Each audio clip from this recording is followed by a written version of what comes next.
अस्पताल में बेटी को जन्म देने के बाद 18 साल की कुंवारी लड़की अपनी बेटी को वहीं पर छोड़कर भाग गई। नर्स सुषमा ने आकर देखा कि नवजात बच्ची जमीन पर सोए हुए रो रही थी। बेचारी बच्ची को छोड़कर इसकी माँ भाग गई। क्या हो गया है इस दुनिया को। ठंड का मौसम था। सुषमा ने उस बच्ची को गोद में उठा लिया। जमीन पर उसे ठंड लग रही थी। सुषमा की गोद में गर्माहट मिलने के बाद वो चुप हो गई। सुषमा को मातृत्व का एहसास हुआ।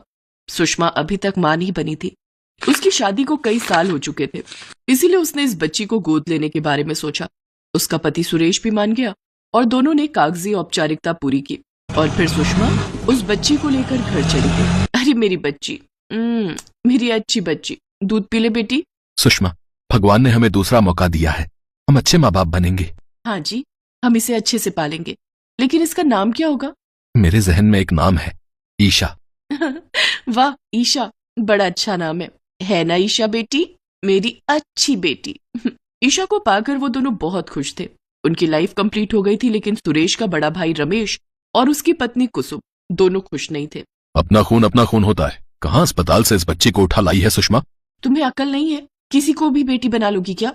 असल में उन दोनों को डर था, क्योंकि रमेश और कुसुम की एक 5 साल की बेटी थी रानी। सुरेश और सुषमा के मरने के बाद जमीन जायदाद रानी के नाम पर ही हो जाती, लेकिन अब सुरेश और सुषमा के पास ईशा आ गई है। अब प्रॉपर्टी 2 हिस्से में बढ़ जाएगी।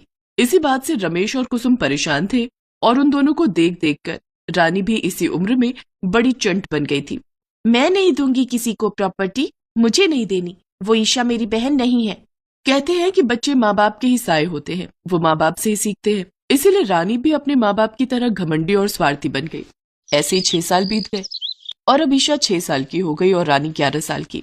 ऐसे ही एक रोज सुषमा और ईशा कहीं जाने वाले थे, लेकिन ईशा ने घर पर रहने की जिद पकड़ी। उस वजह से ईशा को घर पर रखकर वे दोनों चले गए।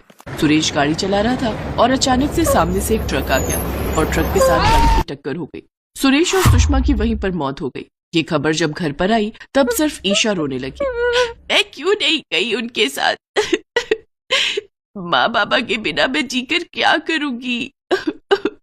रानी मन ही मन सोचने लगी। हाँ तो तू भी मर जा, हमारा रास्ता क्लियर हो जाएगा। रमेश और कुसुम भी यही सोच रहे थे। दोनों आपस में बात करने लगे।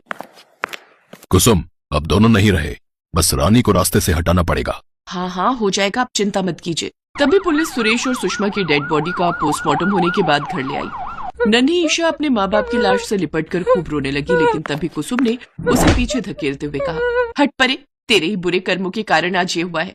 मैं तो पहले ही मना करती थी दोनों को इस पाप को घर में मत लाओ, लेकिन वो दोनों मेरी बात सुनते तब ना। अब भुगत लिया अंजाम। दरवाजे पर खड़ा इंस्पेक्टर अर्जुन उनकी ये सब बातें सुन रहा था।